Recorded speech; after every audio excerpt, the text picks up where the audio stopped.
agradecendo profundamente a presença de todos vocês. E eu gostaria de enfatizar a presença aqui do meu pai. Quem é da família, quem é próximo sabe que para tirar Zé Saraiva de casa é muito difícil. Mainha, que é a pessoa, minha base, é meu tudo, são meus pais. Os meus irmãos que estão aqui presentes, o que está ausente também, mas que mandou a sua mensagem. E eu fiquei muito emocionada, mas até a gente desestrutura a fala, né? Depois de tantas homenagens, né? E eu vou falar a vocês um pouquinho do projeto, tá? Do projeto que já é uma realidade. Nós temos aqui uma semana da pessoa com deficiência, na qual a gente vivencia todo mês de agosto no estado de Pernambuco. A vivência desse ano, eu achei assim uma maravilha o tema, amei essa temática, que a Lei Brasileira de Inclusão é 10, nenhum direito a menos. E eu gosto quando fala em direito, eu gosto quando fala em deveres. E quem me conhece sabe, cadê o vereador? Já saiu, Cacilda está ali ainda, Crival não saiu, mas eles sabem. Uma das grandes lutas que nós tivemos aqui na cidade de Trindade, antes de sancionar a lei em Pernambuco, foi sancionada aqui em Trindade. Para vocês terem noção do quão importante é uma luta pela inclusão, que é em relação à soltura de fogos de estampido. Ah, professora, mas é errado comprar chuvinha e comprar aqueles fogos bonitos. Eu acho uma maravilha, as crianças adoram. O que é errado é a questão do barulho, que incomoda as pessoas com deficiência. Essa foi uma das coisas que nós conseguimos aqui em Trindade. Nós temos uma mãezinha aqui na qual eu tenho muito carinho. A minha é quase irmã, né? Muita gente pergunta se nós somos irmã amanhã. Tem outra filha aqui na plateia, Neide, e foi uma luta muito grande, mas que nós conseguimos a vitória. E ontem eu tive em 3 palestras. Eu fico muito feliz em participar em tudo que fala de inclusão e eu vou com muita vontade. Mesmo sendo cansativo, ontem foi um dia muito corrido, mas eu fui com o maior prazer do mundo. E aí hoje eu poderia falar para vocês sobre a LDB e poderia falar para vocês também sobre a LPI, mas eu não vou adentrar muito nessa parte. Eu peço até que os professores depois, em sala de aula, falem um pouquinho. A LDB ela é de 1996.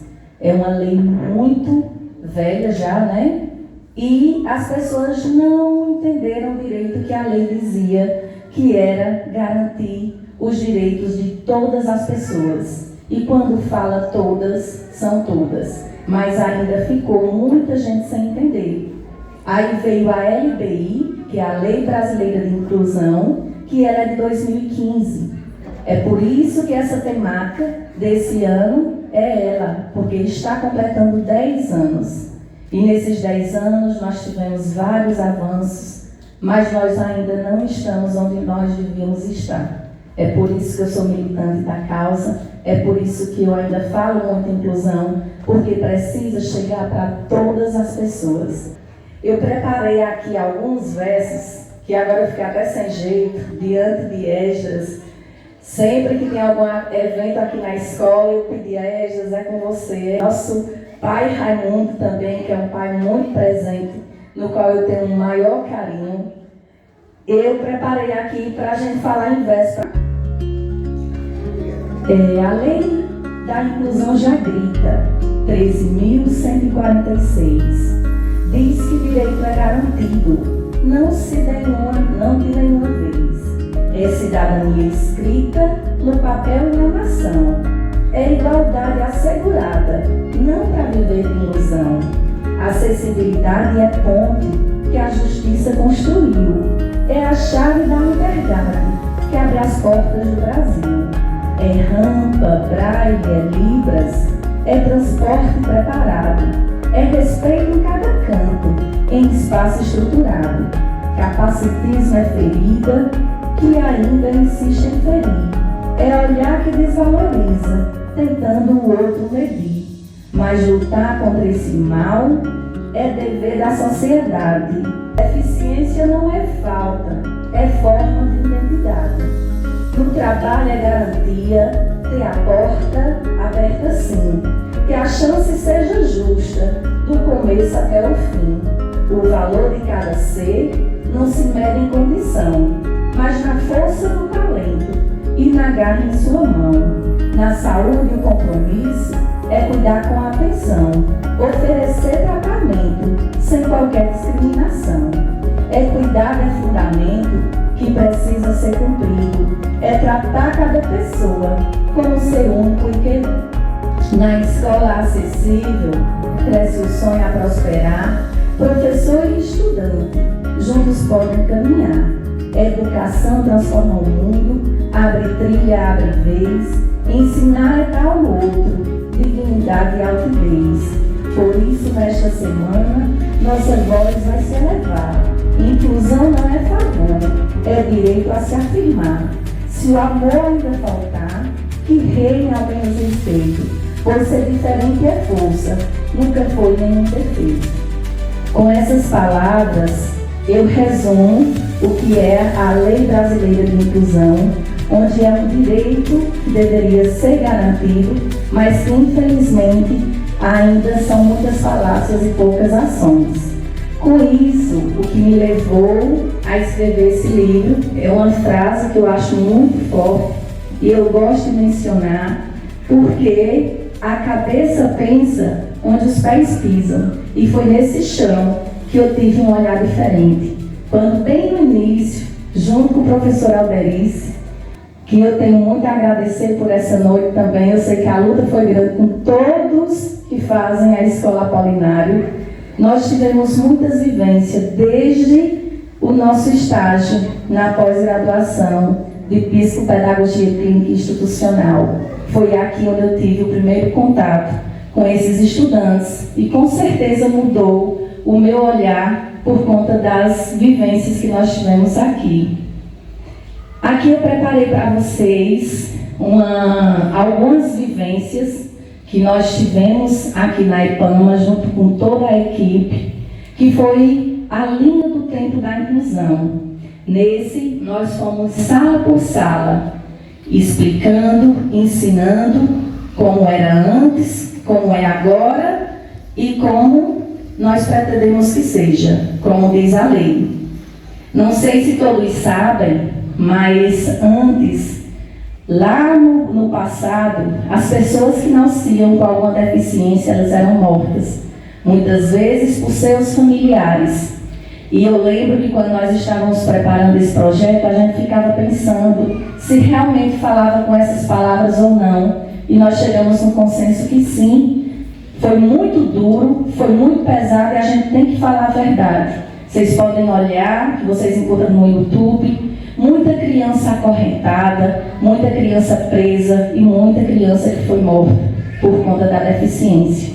Então, com isso, teve a evolução e teve muitas mudanças. Nós tivemos aqui também um curso ofertado a alunos e a profissionais, o curso de Libras e de Braille, que foi um momento que nós tivemos aqui recebendo um professor que é surdo, professor Márcio. E como todos sabem, a gente costuma falar muito aqui em Trindade, essa é a escola que foi a primeira a fazer inclusão, e hoje, com o exemplo da Apolinário, eu vejo que as outras escolas do estado também estão fazendo. O município também teve atividades belíssimas durante esse mês de agosto, e isso é muito bom, porque a gente vê que as pessoas estão se conscientizando e fazendo a diferença na inclusão. E quando nós recebemos esse professor, nós vimos que muita gente ainda tinha dificuldade em ter, por exemplo, a linguagem de sinais. Foi como nós vimos que ninguém é tão bom, né? Tem até a frase, ninguém é tão bom que não possa melhorar. E foi quando nós nos juntamos, nos unimos para estar fazendo esse curso. Nós também tivemos 3 seminários de educação inclusiva vivenciados no mês de agosto. Nós tivemos formações para professores, café com inclusão. Aqui são outros que eu vivenciei em outros locais, né? Como olhar para as diferenças, que aí eu levei para a ETE, ali em Araripina, que é onde eu trabalho hoje. É a única escola técnica estadual aqui no sertão do Araripe. E por conta disso, eu estou fazendo o projeto do mestrado em cima dessa questão. É uma escola que eu gosto muito de trabalhar lá, mas que eu senti a necessidade de ver a diferença na inclusão. Uma escola que já saiu no Fantástico, foram muitos feitos maravilhosos, mas nós não temos, por exemplo, uma sala de atendimento educacional especializado que nós temos aqui na IPAMA. Então a gente precisa ver de todos os ângulos. Quando eu falo também no mercado de trabalho, por ser uma escola técnica, e eu vou aproveitar que tem alguns empresários aqui presentes, eu acho que deveria ser um diferencial no currículo das pessoas. Tem um curso de Libras, é um diferencial para entrar na empresa.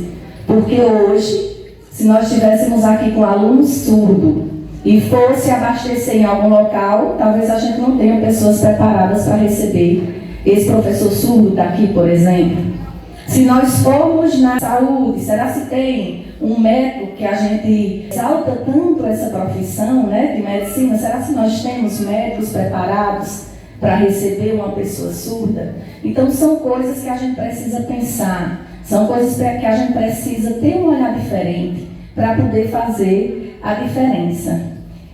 E esse Café com Inclusão foi um dos projetos que mais mexeu comigo, que ele foi montado por 3 momentos. E foi um que eu me sensibilizei muito, porque aqui, dentro da equipe, muitas vezes nós questionávamos. Tinha aluno que às vezes trazia um lanchinho, trazia fruta de casa.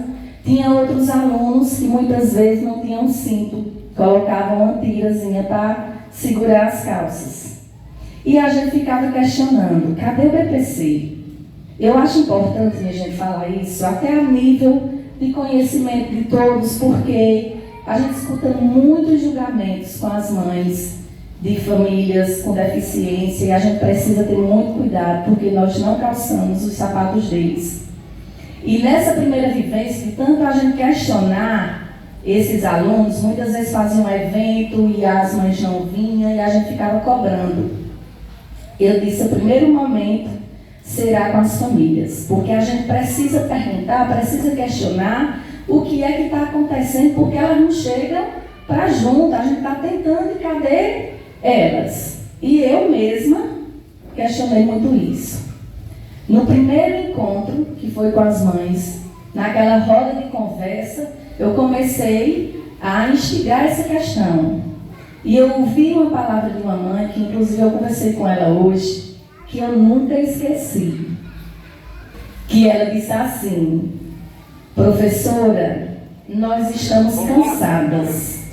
Nós estamos cansadas de bater em portas que não se abrem. Daniel, como você se sente? Com aquela frase dela, Neide, me acendeu assim um alerta. Você estudou para a que prova? eu tinha como obrigação de ser militante da causa. De onde elas não conseguissem chegar, eu iria chegar. Onde elas não pudessem estar ali cobrando, para retirar o Daniel e eu da escola. E quem me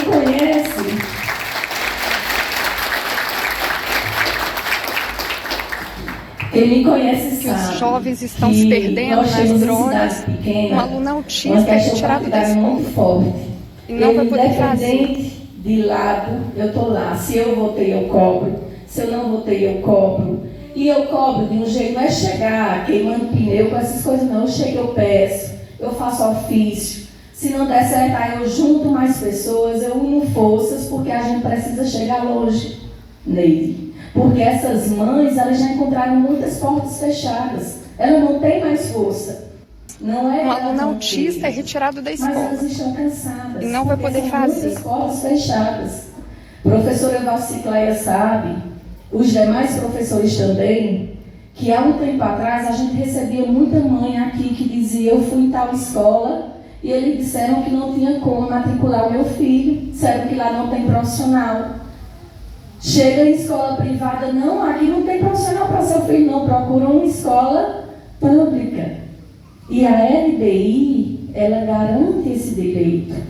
A Lei Brasileira de Inclusão diz que todas as escolas precisam receber Cineide paga lá uma taxa de R$100 em uma determinada escola para a filha estudar, e Marcelo chega lá com uma criança atípica para matricular, e a pessoa diz, não, teu filho é R$200, porque eu vou precisar de uma pessoa para cuidar. Está errado. A lei garante nem um centavo a mais. É um direito de todo mundo, independente se é privada ou pública. Então eu acho que essas coisas precisam chegar no ouvido das mães. Eu ia até pedir, Emílio, ele precisou se ausentar, que ele tem um problema de saúde. Eu não sou da área de direito, mas quem for da área de direito, uma cartilha com uma linguagem mais acessível, onde essas mães possam ter o acesso a essas leis, que elas realmente entendam qual é o direito delas. Porque são muitos, são inúmeros e são necessários. O BPC, para uma mãezinha que paga aluguel, e foi esses relatos que eu ouvi em Café com Inclusão, por isso que me marcou tanto, muitas relataram o seguinte: sim, professora, é para mim comprar um tênis para meu filho, é para mim comprar o cinto de meu filho, e a comida, quem vai comprar? Eu não vivo com meu marido, eu pago aluguel, mal dá para mim fazer minha feira. Como é que eu vou comprar? Mas eu não posso trabalhar, quem vai cuidar dos meus filhos? Minha irmã falando aqui da minha biografia, para mim chegar no mestrado, eu tenho uma rede de apoio fantástica. Meus pais ficam, meus irmãos, cunhada, graças a Deus, todo mundo me ajudou muito e ainda ajuda, porque assim como vocês, eu ainda sou estudante, eu tenho uma rede de apoio maravilhosa, mas não é a realidade de todo mundo.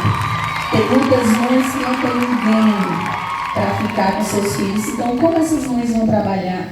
Como elas vão conseguir um outro sustento, uma renda? Não tem como. Por isso esse apelo, para que a gente tenha um olhar diferente para essas mães. No segundo momento, nós tivemos com alguns empresários, onde Elton, eu agradeço de coração, ele sempre esteve muito presente. Na ocasião, Leila também, irmã professora Cacilda, esteve aqui com a gente e se dispôs a ofertar vagas para esses alunos. Pedrinho já terminou, o M já terminou, Esla já terminou, e o mercado de trabalho? Será que está abrindo as portas para esses jovens? Será que está tendo esse olhar diferente para esses jovens? Então, nesse projeto, a gente também viu essa parte dos empresários, para que eles pudessem vir e olhar para a nossa realidade. Outro ponto foi os líderes religiosos, onde nós tivemos aqui o pastor Eronildo. Nós convidamos todos, porque nessa hora a gente não olha para a religião, é uma causa de todos nós. É evangélico, é católico, independente da religião. São líderes, o nome já fala, líderes religiosos. E essas pessoas também é preciso que olhem para a inclusão. Eu tenho muita satisfação em falar um relato que eu ouvi em Pubi, onde eu ministro formações para professores lá, e uma professora, uma colega professora que estava participando da formação, disse: professor, em Serrolândia, na hora da hóstia, na missa tem um horário que entrega o pãozinho. Aí também que Giovana está aqui, ouvindo esses relatos, já vai levar para Padre Paulinho. Na hora da hóstia, de entregar os pãozinhos às outras crianças, são 2 crianças autistas que fazem a entrega. Então você vê que a igreja tem um olhar inclusivo. Eu sempre gosto de mencionar, e eu tenho autorização de Zilmádia, a mãezinha Zilmádia. Eu tenho um vídeo do filho dela que nas formações eu digo: Zilmádia, eu posso passar? Ela pode. Que é ele na congregação, recitativo. Na hora do recitativo, o filho de Zilmádia está lá participando. E eu acho muito bonito também essa parte da congregação cristã, porque eles sempre trazem e abraçam todos eles participam do recitativo. Então, que outras igrejas, e aí, independente da igreja que vocês participem, levem essa mensagem para incentivar, certo? Esse livro, ele é estruturado por 8 capítulos, mais as considerações finais, O foco dele é a família, a escola e a sociedade, porque eu acho que é um trio muito necessário, que precisa realmente ajudar. E aí eu chamo todos nós para a cobrança, porque eu falei para vocês que eu gosto muito de cobrar, né? Gestão pública, o legislativo, eu cobro muito, só que agora eu vou falar para vocês que estão aqui presentes. Muitas vezes, tudo que a gente quer, isso é mal de nós, seres humanos, é jogar a culpa do outro. Eu não vou fazer inclusão porque Gilvan não está fazendo a parte dele lá na igreja. Eu não vou fazer inclusão porque George não está lá no legislativo e não está nem aí. Sim, e nós, quanto sociedade? O que nós estamos fazendo pela inclusão? Nós estamos construindo nossa casa na calçada aquela rampazinha, né? Aí a gente faz fininha por quê? Porque é para passar a moto. Ou você faz mais larga porque é para passar o carro. Quantas vezes nós pensamos nos cadeirantes? Quantas vezes eu não pegar aqui a minha calçada, eu moro vizinho a Sinalva, eita, a calçada de Sinalva está menor, eu vou fazer a minha maior. Vou colocar uma cerâmica para ela ficar diferente, vai ficar mais bonita. Por que não reta? Para passar, o calçamento está ruim, vamos passar aqui pela calçada, que são todas planas. A gente muitas vezes não pensa, e nós também podemos fazer a nossa parte. Outra parte é a questão da vivência da EPAMA. Foi aqui que eu tive os meus primeiros alunos com deficiência. Aqui eu tive uma sala com 16 alunos na mesma sala com Laura. E eu recordo que tinha um aluno com deficiência visual e eu ficava pensando, meu Deus, como é que eu vou ensinar esse aluno? Eu fiz psicopedagogia clínica institucional, aí eu lido com dislexia, descalculia, TDAH, autismo, mas é deficiência visual. Foi quando eu fui para o Ceará, fiz o meu primeiro curso em Braille, depois eu precisei ir para Recife e fiz tiflologia, onde eu agradeço demais ao meu esposo, que teve muita paciência. Eu trabalhava toda a semana e nos finais de semana eu estudava. Eu tranquei psicologia no 4º semestre para fazer o mestrado, porque é menos tempo, são 2 anos. Só que eu fico muito grata, mãe, porque de tanto esforço, tanto meu quanto de vocês, e muita paciência, eu tenho um aluno aqui à frente, e graças a muito empenho de todos que fazem a escola, mas aí, até no Ministério Público eu fui, para o ENS poder conseguir ir a alguns lugares. Tem uma parte no livro que tem desenhos, tem algumas figuras. Em todo o livro vai ter várias figuras dentro dos capítulos. Nesses capítulos tem a audiodescrição, que fica aqui abaixo. Vocês podem estar lendo o livro e digamos que eu queira ler esse livro para o ENS. Só que eu não sei a audiodescrição. Quem é vidente, a gente chama de vidente, quem vê as coisas. E quem é não vidente, aí eu posso estar lendo essa partezinha menor, a letra dela é menor e é diferente, porque está explicando qual é essa mensagem, aliás, qual é essa imagem, para não ficar sem ele saber o que é essa imagem. Quando nós viemos para aqui, nós enfrentamos um engarrafamento. E eu comecei a explicar a ele o que estava acontecendo. Porque uma coisa que eu aprendi nos cursos é que nós precisamos ser muito verdadeiros. Porque as pessoas que não enxergam, a gente não pode ir com mentira. E um ponto que eu fiquei triste é porque eu pensei, eu vou presentear meus 3 alunos com deficiência visual com esse livro. Só que eu não posso entregar assim, eu tenho que entregar em braille. O M sabe ler braille. Então eu vou entregar em braille. E fui fazer um orçamento. Nesse orçamento, esse livro, no site custava 60 e pouco, eu consegui na editora por R$40. Quando eu fui ver o valor dele em braille, custava R$800. Um livro desse. Uma boa história, homem! De 105 páginas. sendo em Braille. Eu fiquei muito triste porque cadê a acessibilidade? Como lutar por inclusão, como incluir esses meninos com preços tão absurdos? Eu trouxe alguns trechos sobre o livro, está no livro, e eu gostaria de pedir para ler esse trechinho a nossa mãezinha que está aqui na plateia, Neide. Boa noite. O impacto do diagnóstico de uma deficiência vai além da criança diagnosticada, reverberando em toda a família. As repercussões psicológicas e emocionais são intensas, exigindo adaptações e apoio para que a família consiga ressignificar sua dinâmica e promover um ambiente acolhedor e favorável. Professora, a empatia é uma competência essencial para educadores que atuam em contextos inclusivos. Ela permite que os professores compreendam as perspectivas e os desafios enfrentados pelos alunos com deficiência, criando uma relação de confiança e respeito. Muito obrigada, professora. Pessoas com deficiência é um desafio que transcende os limites da escola e da família, exigindo o engajamento ativo de toda a sociedade, como agentes catalisadores da mudança. Obrigada. Família, escola e sociedade. Nós tivemos Ney como mãe, nós tivemos professora Socorro, né, como escola, e nós tivemos Pedrinho como sociedade civil. E aí eu já apontei para alguém da minha família que muitas vezes quando a gente pega assim aleatório, ficam sem querer ir, né?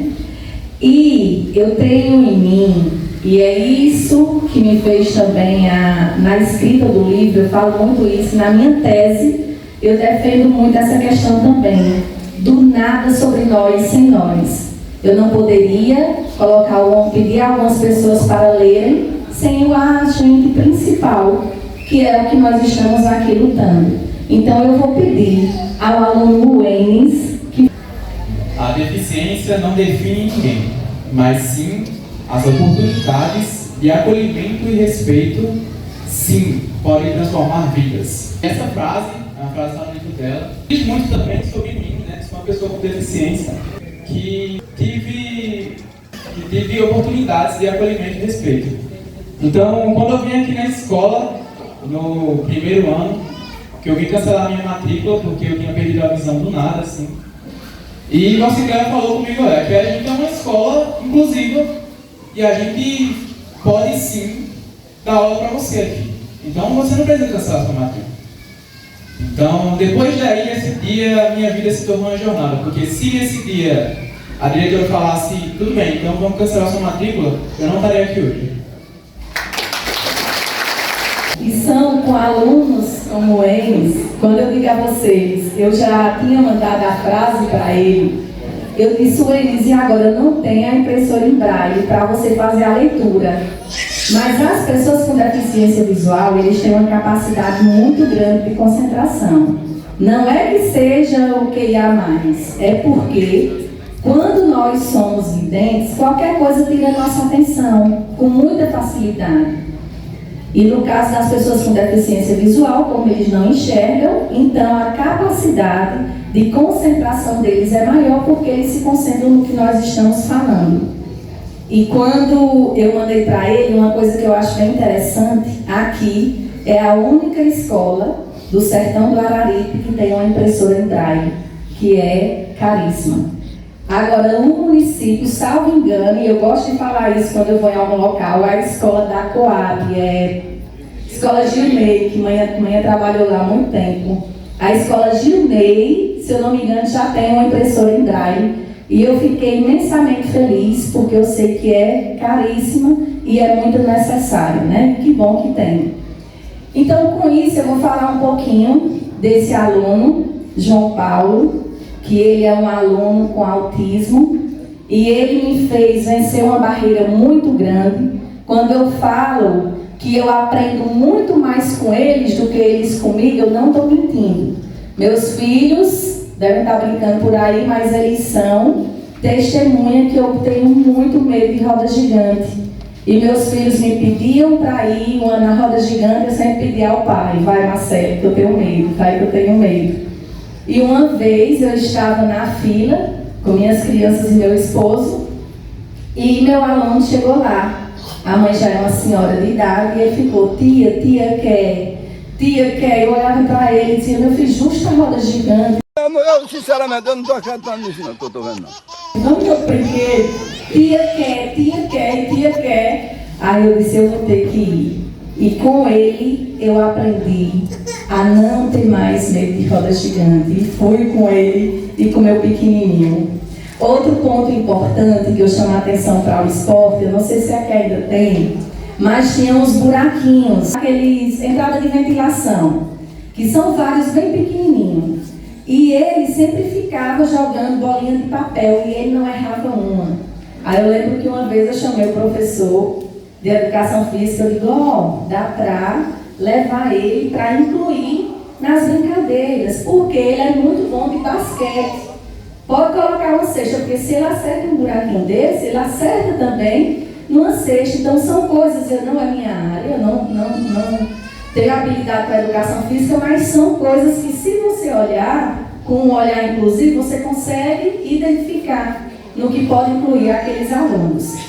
Outro ponto, eu lembro de uma gincana que nós estávamos tendo aqui e começou a preocupação.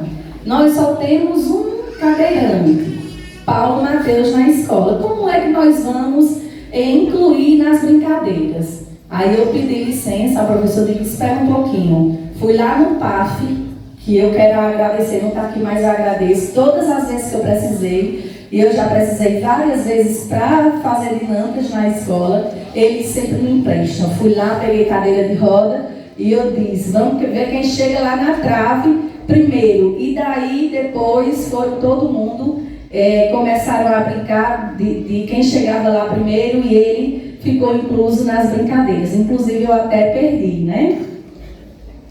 E aqui a gente chega no aluno Enes, um aluno que tem muita vontade de crescer, que já é muito grande, porque ele vence desafios todos os dias, no qual eu tenho muito orgulho, e onde eu chego, eu falo de Enes.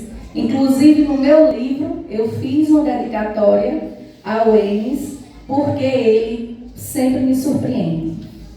E o Enes uma vez chegou para mim, eu conheci um professor aqui em Pubi, professor Mendes, e ele me falou que tinha umas competições de goalball.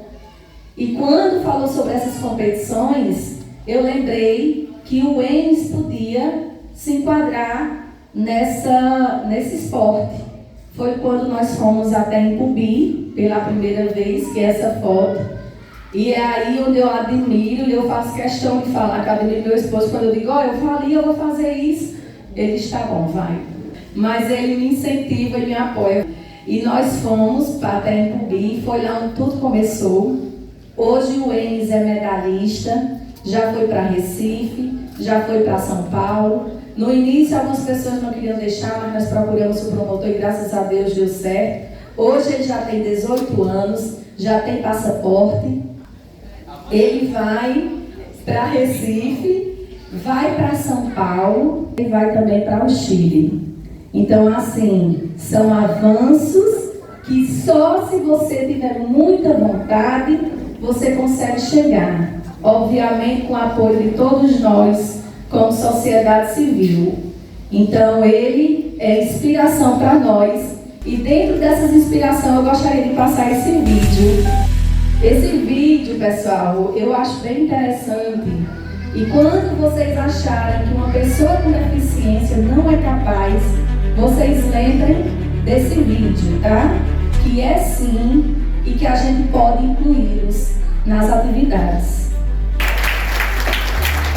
Esse vídeo, ele é muito necessário, e aí a gente finaliza esse momento. E a minha intenção não é vender livros, é conhecimento. Eu desejo muito que conhecimento chegue a todas as pessoas, para que as pessoas realmente abracem a inclusão. Esse livro ele tem fundamentação teórica, eu precisei ler alguns artigos para poder construir, porque a gente não pode construir algo com inverdades, precisa ter base científica para mim poder reproduzir para vocês um pouquinho do que eu estou aprendendo, porque eu sei pouco, eu ainda preciso aprender muito mais. Então eu gostaria de, nesse momento tão especial, agradecer primeiramente a Deus que me sustentou com força, com sabedoria, com inspiração, iluminando os meus caminhos e dando sentido a cada desafio. Eu gostaria de agradecer muito a minha família, que é meu porto seguro, meus pais, Cileide e Zé Saraiva, que me ensinaram o valor da honestidade, da fé e da perseverança. Aos meus irmãos, Ana Nelby, Robson, Eduardo e Pedro, que são companheiros de vida, que vocês viram aqui, muito choro, muito abraço. Não é porque estamos aqui com tanta gente olhando. Muito mais amor nós temos dentro da nossa casa, dentro do nosso lar. Quando a gente se reúne em oração, quando a gente se reúne para resolver algum problema, que seja doença ou que seja para comemorar a vida, para se alegrar com as coisas boas que Deus tem nos dado. Então esse é um exemplo de muito amor que nós temos uns pelos outros. Eles sempre acreditaram e foram muito presentes e muito constantes, de muito apoio e incentivo. Ao meu esposo Marcelo, que esteve ao meu lado em cada madrugada de estudo, em cada desafio enfrentado, com muita paciência, compartilhando sonhos e também vitórias. Aos meus filhos, Mirelle e Miguel, que eles são a razão maior da minha dedicação e a prova viva de que a vida só tem sentido quando é movida pelo amor. E quando eu vou na AMAR, eu gosto de levar meus filhos. Quando eu vou fazer alguma campanha, eu gosto de levar meus filhos, porque eu desejo com o meu coração é que eles sejam multiplicadores do que eles veem e que eles continuem quando eu não estiver mais aqui nessa terra, para que seja um exemplo de bondade com todas as pessoas. Eu não sei se vocês viram, mas eu ouvi nele. E acho que muitos viram um relato de um pai. A gente sabe que o sentido normal da vida, seu Reinaldo, é nós, pais, aliás, os filhos enterrarem os pais. Nem o pai quer enterrar seu filho. E eu ouvi um relato de um pai dizendo que quando morresse, queria que o filho dele fosse junto. Porque é uma criança autista e ele disse que o mundo não está preparado para conviver com o filho dele. Isso é muito triste, infelizmente é uma realidade.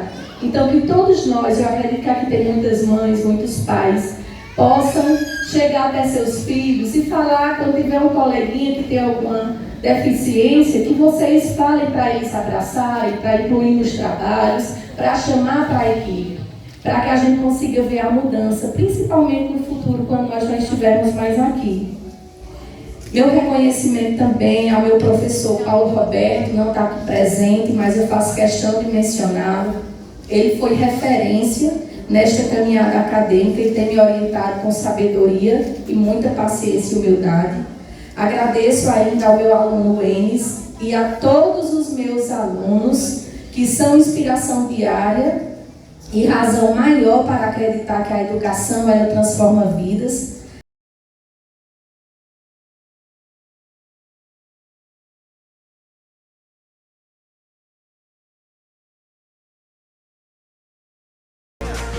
Mas que permaneceram firmes, tanto que estão aqui, compreendendo os meus silêncios também e torcendo pelo meu sucesso. A AMAR, a Associação de Mães e Famílias Raras, que compartilham suas vivências comigo e me ensinaram que, com muita coragem e afeto, que a inclusão se constrói também na escuta das histórias reais de luta e de superação. E por fim eu deixo o meu agradecimento mais especial à minha querida escola. Cadê Valcicléia? Não vai deixar de ser minha querida escola. Ou foi dentro dela que tudo começou? Foi nela que descobri que a educação inclusiva é possível, que os sonhos, eles podem se tornar realidade e que a escola é de fato um espaço de transformação social. A EPAMA é parte de mim e estará para sempre na história deste livro. Não posso deixar de agradecer também a todos vocês que estão aqui presentes, que tiveram paciência, que ouviram, que eu tenho certeza que serão também multiplicadores, que este livro ele seja mais um incentivo por nenhum direito a menos. E uma mensagem que eu gostaria de dizer para você, já que eu falei tanto do livro, mas é de um recorte, né, de Braulio Bessa, que eu gostaria que ficasse marcado aí na mente de vocês. Seja menos preconceito, seja mais amor no peito, seja amor, seja muito mais amor. E se mesmo assim for difícil ser, não precisa ser perfeito. Se não der para ser amor, que seja ao menos respeito. Por isso minha poesia, que sai aqui do meu peito, diz aqui que a diferença nunca foi nenhum defeito. Eu reforço esse clamor, se não der para ser amor, que seja ao menos respeito. Muito obrigada.